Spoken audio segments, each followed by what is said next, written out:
The idea that liars fidget, avoid eye contact, or sweat is a myth. There's no universal sign of deceit, no Pinocchio nose. Believing in these myths is like navigating with a broken compass. It gives false confidence and leads you astray. The real art of lie detection is about understanding authentic human behavior, not searching for a single gesture. Nervousness is often mistaken for dishonesty. An innocent person under pressure may seem guilty, while a practiced liar can appear calm. This is the Othello error, misreading fear or anxiety as guilt, with tragic consequences. We often see what we expect, not what's really there. If you expect someone to lie, you'll interpret any discomfort as proof, even if it's not so. If shifty eyes and sweaty palms don't work, how do you spot a lie?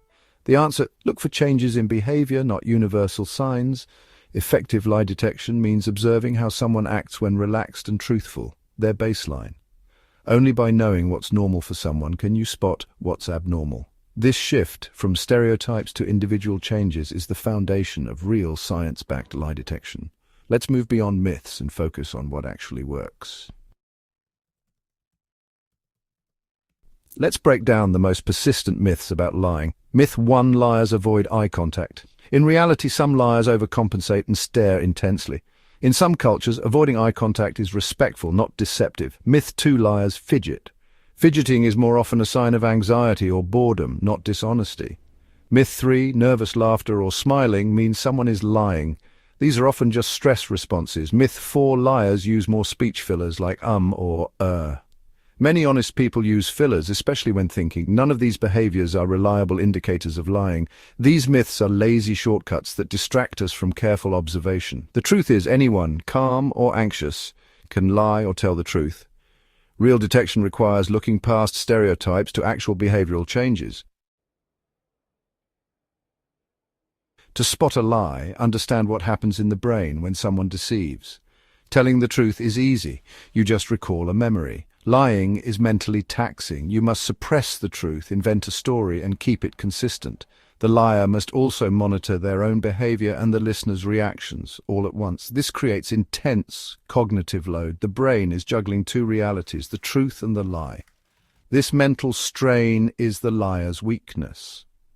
Under pressure, mistakes happen. Stories contradict, nonverbal cues slip, details are forgotten. These cracks aren't caused by guilt, but by exhaustion from maintaining the deception. We're not looking for a mythical liar's signal. We're looking for the side effects of a brain under stress. Spotting deception is about noticing these subtle cracks. The more complex the lie, the heavier the cognitive burden. That's where the clues emerge. Focus on the strain, not the stereotype. The FBI's top method isn't about reading gestures, it's about establishing a baseline. A baseline is someone's normal, relaxed way of communicating. Everyone has unique habits. Some gesture a lot, others are reserved. To find a baseline, observe someone in a low-stress, casual conversation. Ask about hobbies, family, or vacations, neutral topics. Watch how they speak, gesture, and make eye contact. Note their posture, expressions, and quirks. This is your control group. Without a baseline, you can't spot meaningful changes. Once you know they're normal, introduce higher stakes questions. Look for shifts from their baseline as the topic gets sensitive. It's not the behavior itself, but the change that matters. Deviation signals internal stress, possibly deception. Here's how baseline and deviation work in real life. A corporate executive suspected of embezzlement is interviewed by the FBI. Agents start with casual questions, career, family, sailing, to establish his baseline: calm, open, confident. As the topic shifts to company finances, subtle changes appear. He leans back, gestures less, uses formal language. When asked about specific wire transfers, his behavior shifts dramatically, throat clearing, higher-pitched voice, breaking eye contact. These changes weren't present during casual topics. The contrast is key. The deviations only appear when the conversation hits sensitive ground. The behaviors themselves aren't proof of lying, but the sudden shift is a red flag. If he'd acted this way the whole time, it would mean nothing. But the timing of the change signals internal conflict. The agents press further, and eventually he confesses. The lesson: it's the deviation from baseline, not the behavior itself, that reveals the truth. Watch for clusters of change when the stakes rise. That's where deception hides. You don't need to be an FBI agent to use baselines and deviations. Start every important conversation with light, neutral topics to establish a person's normal style. Observe their speech, gestures, and expressions. As you move to serious topics, watch for clusters of change, not just one gesture, but two or more shifts at once. For example, do they suddenly cross their arms, lean back, and flatten their tone? Context matters. A sad face after bad news is normal, but a stress response to a simple question is not. The mismatch between question and reaction is a powerful clue. Stay objective. Deviation is not a confession, just a signal to dig deeper. Don't accuse, get curious. When you spot a cluster of changes, ask gentle, open-ended questions. For example, I noticed that seemed to make you uncomfortable. Can you tell me more? This keeps the conversation open and reveals more. Use observation, not accusation, to get to the truth.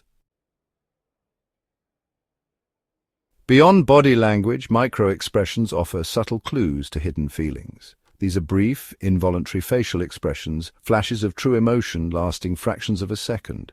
They happen when someone tries to conceal how they really feel. Microexpressions are universal, hardwired into our biology. Spotting them takes practice, but anyone can learn. Watch closely after critical questions for fleeting emotions that don't match the words. A flash of anger, fear, or contempt can reveal concealed feelings. Microexpressions don't always mean someone is lying. They show hidden emotion. In law enforcement, a microexpression of fear could mean guilt or just fear of being disbelieved. Treat microexpressions as signals to ask more, not as proof. Use them to guide empathetic, curious questioning. Becoming a better lie detector isn't about tricks, it's about unlearning myths and embracing observation. No single behavior proves a lie. Stereotypes lead to mistakes like the Othello error. There's no universal sign of lying, only signs of emotion and cognitive load. The key is to establish a person's baseline, then watch for meaningful deviations. Subtle clues like microexpressions offer windows into hidden feelings, but context is everything. A microexpression is a prompt to ask more, not a conclusion. Truth detection is built on careful, objective observation. Set aside assumptions, study each person as an individual. This approach is more accurate and respectful, leading to better relationships and wiser decisions. Focus on baselines and deviations, and you'll see beyond the myths to the real story. If you found the FBI's truth about detecting lies valuable, don't forget to like, subscribe, and share this video. Help others see beyond the myths. Your support means a lot.